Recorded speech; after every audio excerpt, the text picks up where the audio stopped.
Kesubos. Aleph.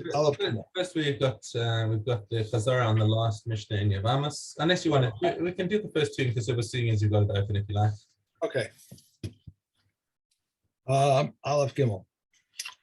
If an adult male was intimate with an no, so we're doing that's my stuff.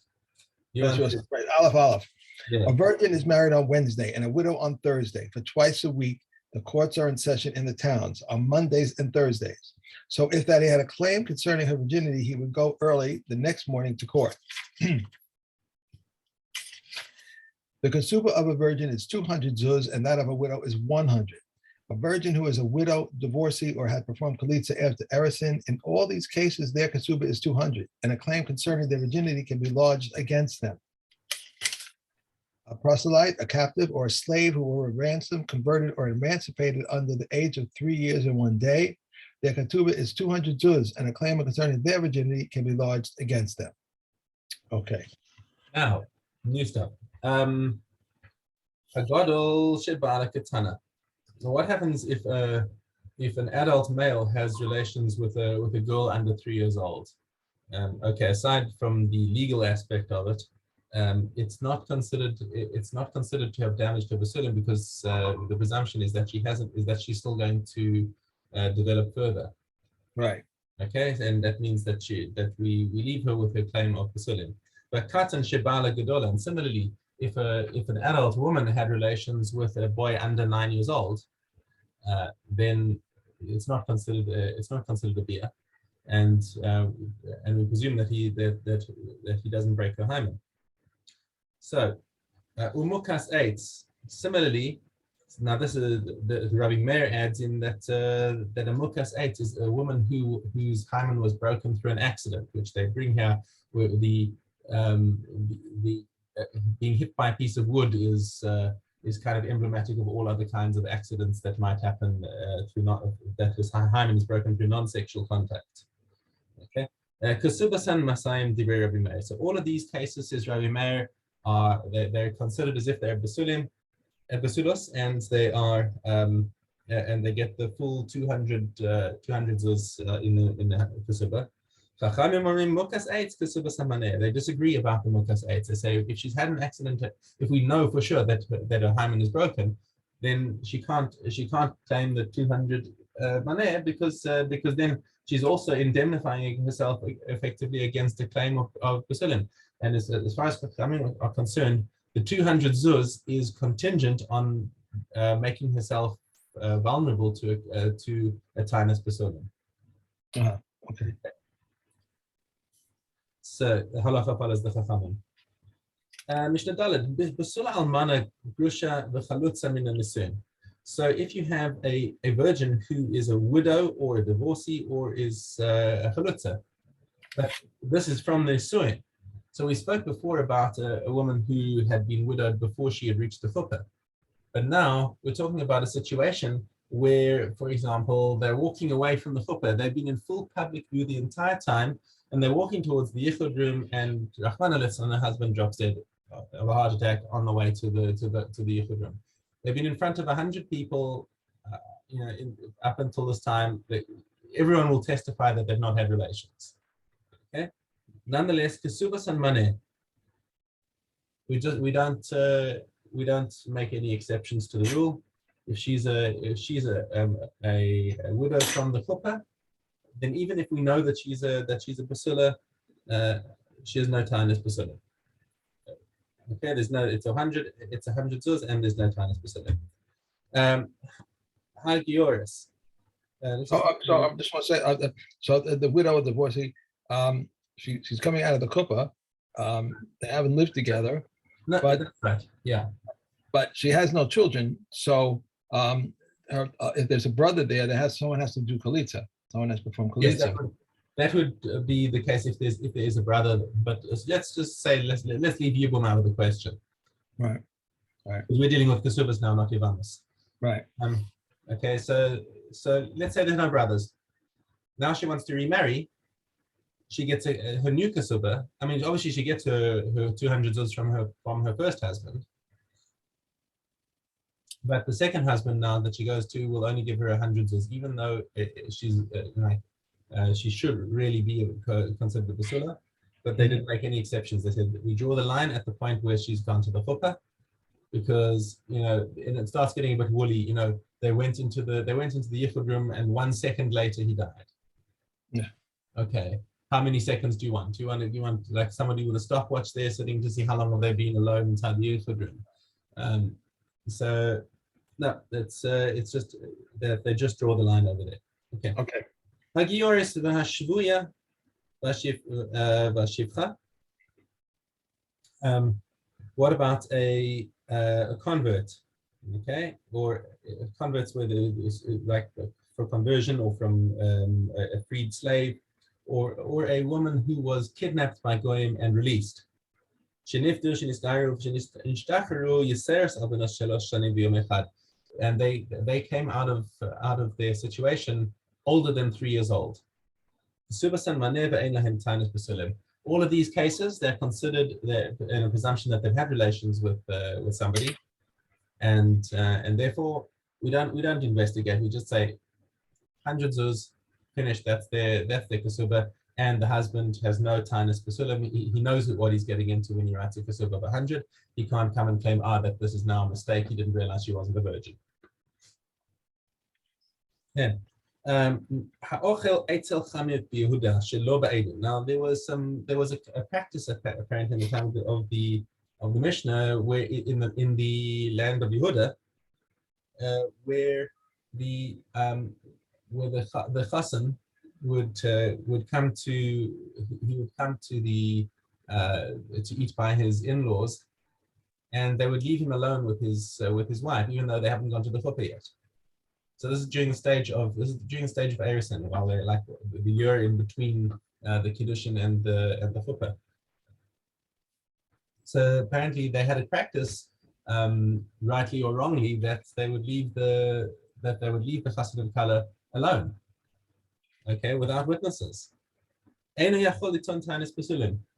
say, okay, fine, you want to do that? No problem, on your conscience. But now you're forfeiting the right to come and claim tainus pesulim after the chuppah, because she can come and claim, well, while we were alone over there, there was a bit of illicit stuff going on, so we can't. There were no witnesses. All that we know that there was a left alone. So yeah, no pesulim, you're the guy who did it. So therefore, we take away his tainus pesulim. Achas almanas Yisrael, achas almanas Kohen, Kesubasan Mane. Now, when we're talking about widows and divorcees and chalutzas and whatever, then the Kesubah is 100 zuz, no matter where they were born to, whether they were born to Kohanim or whether they were born to Israelim. It's a flat rate. Whereas based in Shel Kohanim, Hayugovin Lebasula, 400 zuz, v'lo michu b'yadam chachamim.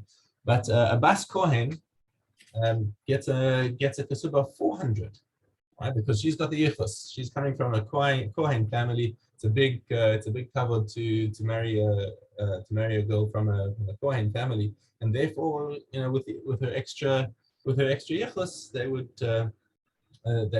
be able to claim 400. Now, why didn't they say, okay, so if there's such yichus, then let her claim 200 as an almana? And the Chachamim said, game theory. It's going to work. Why? Because you want your widow to be able to remarry, right? But prospective husband is going to look and say, look, I'm making myself liable for 200 for this widow, or I'm going to make myself liable for 200 for a basula. So like, the marketplace isn't going to support that. So they said, forget it. Once she's an almana, let her claim the same as a regular Israelis. Okay, that's our Mishna in Kesubos. Back to Yavamas, the last Mishnah in Tes Zayin Zayin.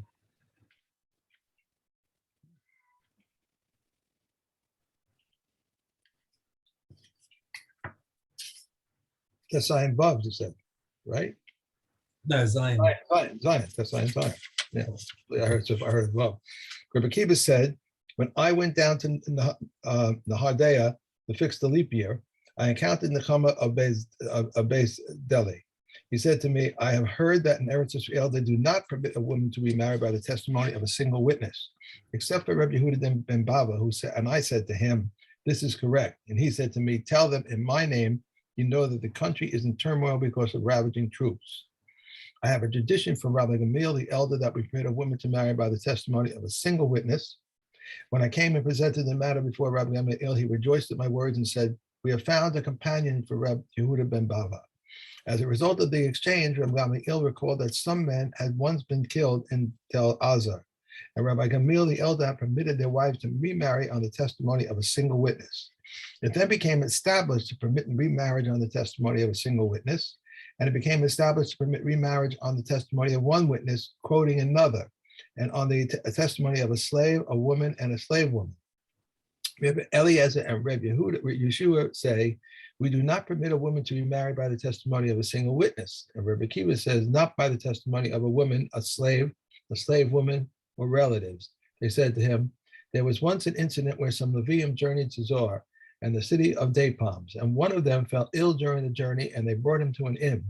On the return trip, they said to the woman innkeeper, where is our companion? She said to him, he died and I buried him. And they permitted his wife to remarry. They said to him, shouldn't the wife of a Kohen be as good as a woman innkeeper? He replied, when the woman innkeeper is believed, the woman innkeeper brought out to them his staff, his baggage, and the Torah scroll in his possession. Okay. Good. Now we should- Mhm. You know, I'm not sure where you start on here. I have the first one is Sheni HaChayim. In my, because I don't have any. So right. It's right. So it's Shnei Achim Pikchim. So it's the second case, basically, from the second case. Shnei Achim Pikchim Nisos Shtei Achas Fereshes. Two competent brothers were married to two sisters, one a deaf mute and one competent. And the competent husband of the deaf mute sister died. What should the competent husband of the competent sister do? Nothing, because she is released as his wife's sister. If the competent husband of the competent sister died, what should the competent husband of the sister do? He must discharge his wife with a bill of divorce and his brother's wife with chalitza. If two brothers, one a deaf mute and one competent, were married to two sisters, one a deaf mute and one competent, and the deaf mute husband of the deaf mute sister died, what should the competent husband of the competent sister do? Nothing, because she is released as his wife's sister. If the competent husband of the competent sister died, what should the deaf mute husband of the deaf mute sister do? He must discharge his wife with a bill of divorce, and his brother's wife is perpetually forbidden. If two brothers, one a deaf mute and one competent, were married to two unrelated competent women, and the deaf mute husband of the competent wife died, what should the competent husband of the competent wife do? He may perform either chalitza or yibum. If the competent husband of the competent wife died, what did the deaf mute husband of the competent wife do? He should marry her, and he may never divorce her. That's it. That's it. All right. Let me make a pencil mark over here so I know where they stop. So where you're stopping now is this one. Yeah, this one. This is hay over there. Okay. All right. So yeah. So each of those cases is one Mishna. So you've got right, because they're calling all of this your dollar, the whole thing. Okay. Fine. Now we're up to Gimel.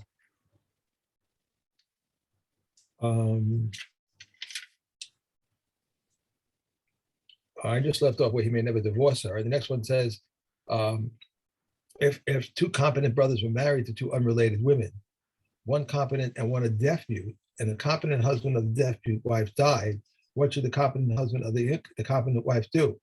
He should marry her. Wait. Hang on, you've gone. Are you carrying on over there? You want me to carry on there or go on to? No. I'm going back to Gimel. Will you ask me a question? Sorry. Gimel. All right. Gimel. So I have to put a marker over here, and then we're going back to. Okay. I don't know why they did it this way. All right.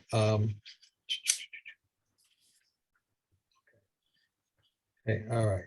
Going to Gimel. Okay.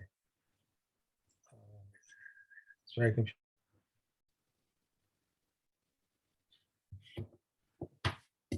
There it is.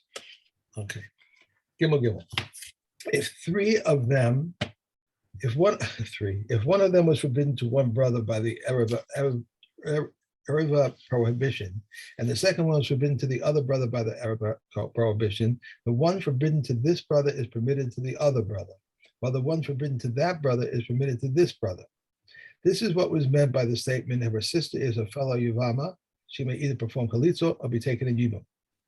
If there were three brothers and two of them were married to two sisters, and to a woman and her daughter, or her daughter's daughter, or son's daughter, they require Kalitza but may not be taken in Yibam. Reb Shimon, however, releases them.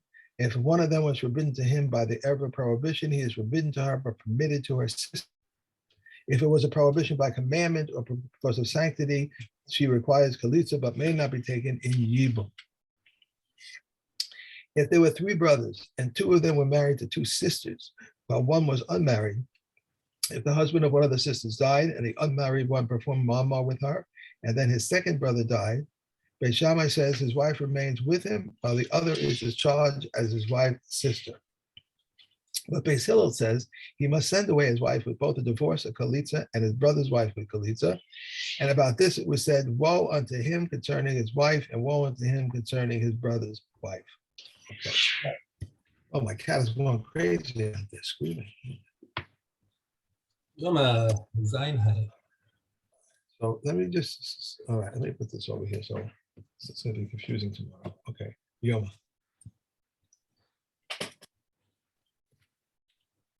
Okay, the Kohen Gadol, this is Zion Hay. The Kohen Gadol serves in eight vestments, and the common Kohen in 4, in a tunic, pants, a hat, and a belt. In addition to these, the Kohen Gadol wore a breastplate, the ephod, a cloak, and a golden plate. Wearing these 8 vestments, they are consulted for the decision of the Urim V'Tumim. They are not consulted except for a king, the court, or for someone whom the public needs. On Yom Kippur, eating, drinking, washing one's body, anointing one's body with oil, wearing shoes, and cohabitation are prohibited. The king and the bride may wash their faces, and a new mother may put on shoes. These are the words of Reb Eliezer, but the Gekommen prohibit this. The one who eats the volume of a large date, like it and its pit, or who drinks the volume of both his full cheeks is liable for punishment. All foods combine for the volume of a date, and all drinks combine for the volume of his cheekfuls, but food and drink do not combine. Okay. All right. We have Kesubos. Dollar base. If one had produce in the storehouse and gave one saw to a Levite and one saw to a poor man, he may separate another 8 saws and eat them. So says Rav Meir. But the Gekommen say he may only separate in accordance with the exact quantity. The measure of Truma, a generous person 1/40th, Beit Shammai says 1/30th. The average person 1/50th, and the grudging person 1/60th. If one separated Truma and found that it was 1/60th, it is Truma, and he need not separate. If he added, it is liable to Meiseris. If he found that it was 1/61st, it is Truma.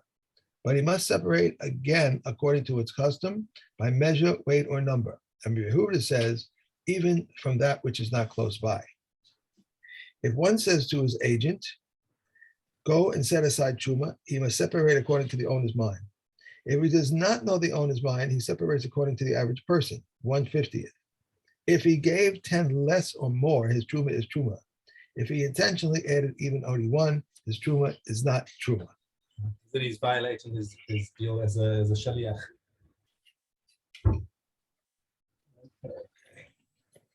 We have oleos, and we have hay aleph. An oven whose opening is vented outdoors is located inside a house, and the pallbearers pass over the opening. Beis Shammai says everything becomes tameh. Beis Hillel says the oven becomes tameh, but the house remains tahor. Rabbi Akiva says even the oven remains tahor. There is an opening between the lower story and the upper story of a house that has been covered by a pot. The pot has a crack large enough for liquid to seep in. Beit Shammai says everything in the house becomes tameh. And Beis Hillel says the pot becomes tameh, but the upper story remains tahor. Rabbi Akiva says even the pot remains tahor. If the pot is whole, Beis Hillel says it protects everything from becoming tameh.